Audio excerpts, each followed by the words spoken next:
Welcome to Canal-mania and the Chesterfield Canal.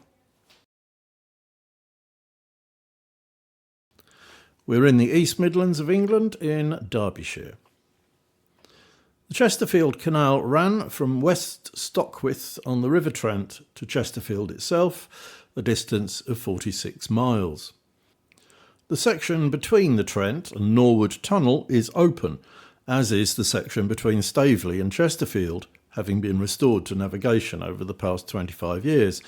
But the section between the tunnel and Staveley, 9 miles long, is lost. This video covers the canal from the Norwood Tunnel to Chesterfield.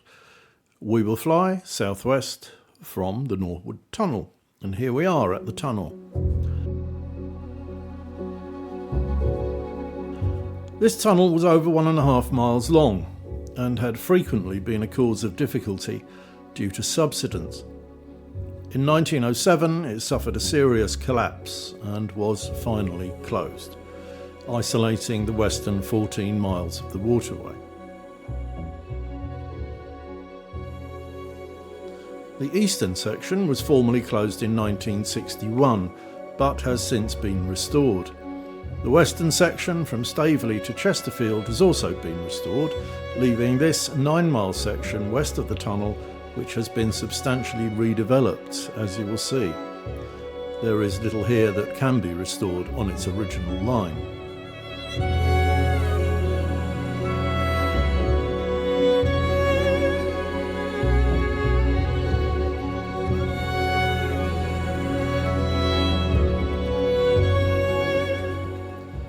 The canal was built to export coal and minerals, the chief of which was lead.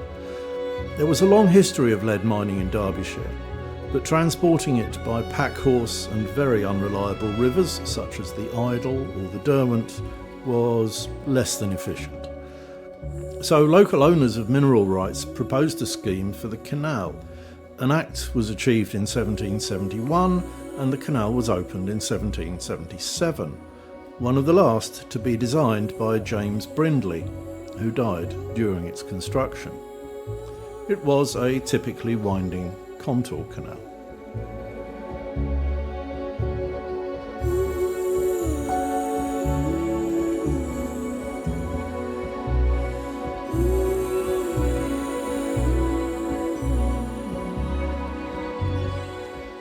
Here we see the short 1 mile long Norbriggs branch, built in 1775 before the main line had been completed, to provide a quicker route to Chesterfield by linking the canal with the Chesterfield to Worksop Turnpike, established in 1738, now the Worksop Road. The branch later served the Norbriggs colliery.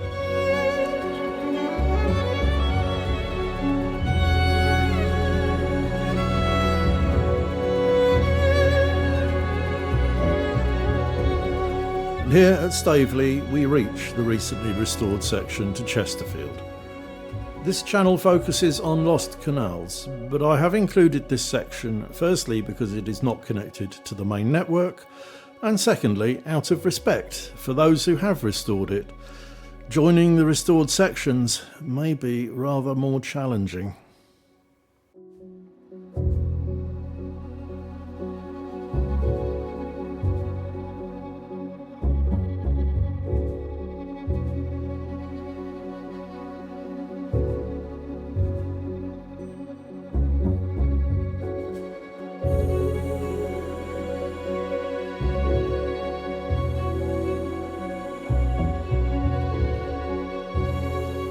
Railways came to the region in the 1840s, and in 1846 the canal merged with the Manchester, Sheffield and Lincolnshire Railway.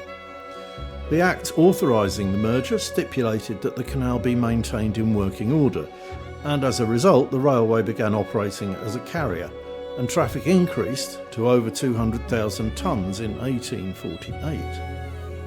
However, further railway expansion increased pressure on the canal, with several proposals for building rail lines over the canal. Traffic dwindled, and sections of the canal between Staveley and Chesterfield were neglected and eventually became unnavigable. The 1907 tunnel collapse was the last straw for this end of the canal.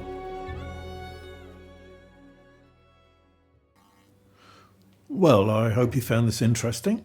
If you did, please leave a comment and, well, you know the drill. The Google Maps used to generate this fly-through are available for free at Canal-mania.com, where you can download your own copy to do with as you wish. Cheerio for now.